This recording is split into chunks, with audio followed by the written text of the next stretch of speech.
વિરાણી સ્કૂલમાં મેદાન અને જમીનનો દુરુપયોગ થઈ રહ્યો છે। આવતીકાલે શાળા બચાવવા આંદોલન શરૂ કરાશે, જેમાં શાળાના પૂર્વ વિદ્યાર્થીઓ દ્વારા આંદોલન શરૂ કરવામાં આવશે। મેદાનમાં ફૂડ કોર્ટથી લઈને મેદાન ભાડે આપવાનો ખેલ થઈ રહ્યો છે, ત્યારે પૂર્વ વિદ્યાર્થી પુરુષોત્તમ પીપળિયાએ નિવેદન કર્યું છે કે આ જમીનનો શૈક્ષણિક પ્રવૃત્તિ માટે જ ઉપયોગ થઈ શકે। ટ્રસ્ટીઓએ નવા ટ્રસ્ટીઓની નિમણૂક કરી છે। મોટા પ્રમાણમાં મની લોન્ડરિંગ થયાની આશંકા સેવામાં આવી રહી છે, ત્યારે ઈડી અને સીબીઆઈ તપાસ થવી જોઈએ તેવું પણ પૂર્વ વિદ્યાર્થીએ માંગ કરી।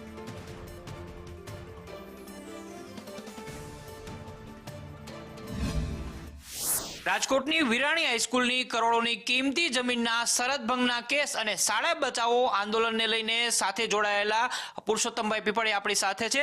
પુરુષોત્તમભાઈ, આવતીકાલથી તમારું આંદોલન ચાલી રહ્યું છે, કયા પ્રકારનો શરત ભંગ થઈ રહ્યો છે અને શાળાના ટ્રસ્ટીઓ કયા પ્રકારના કામ કરી રહ્યા છે જેનો તમે વિરોધ કરી રહ્યા છો?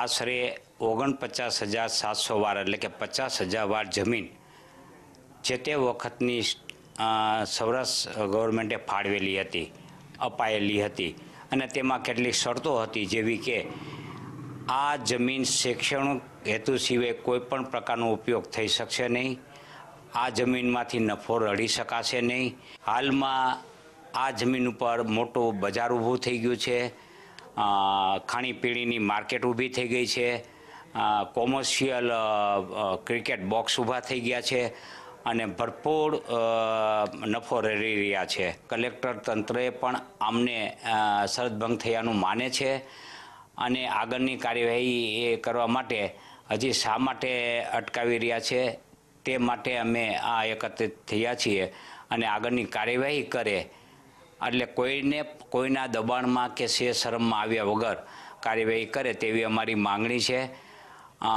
એ માટે થઈને વિદ્યાર્થી આગળની વ્યૂહરચના કરવા માટે એકત્રિત થયા છીએ। પાઉસ આ બધા ટ્રસ્ટીઓ, મેજોરિટી ટ્રસ્ટીઓ તેમના જ હતા અને અન્ય ટ્રસ્ટીઓને હાંકી કાઢી અને પોતાની બહુમતીના જોરે આ જમીનને વેચવાનો કારસો કરેલ, જે કારસા ભૂતપૂર્વ વિદ્યાર્થીઓ નિષ્ફળ બનાવેલ અને કલેક્ટરનું ધ્યાન દોરેલ અને અન્ય ટ્રસ્ટીઓની નિમણૂક કરવામાં આવી, જે ટ્રસ્ટીઓ પૈકી કેટલાક મની લેન્ડર્સ છે અને કેટલાક લેન્ડલોર્ડ છે, બિલ્ડરો છે। આવી રીતે આવેલા ટ્રસ્ટીઓનો ડોરો હોય એ જમીન ઉપર જ હોય એ માનવાને કારણ છે।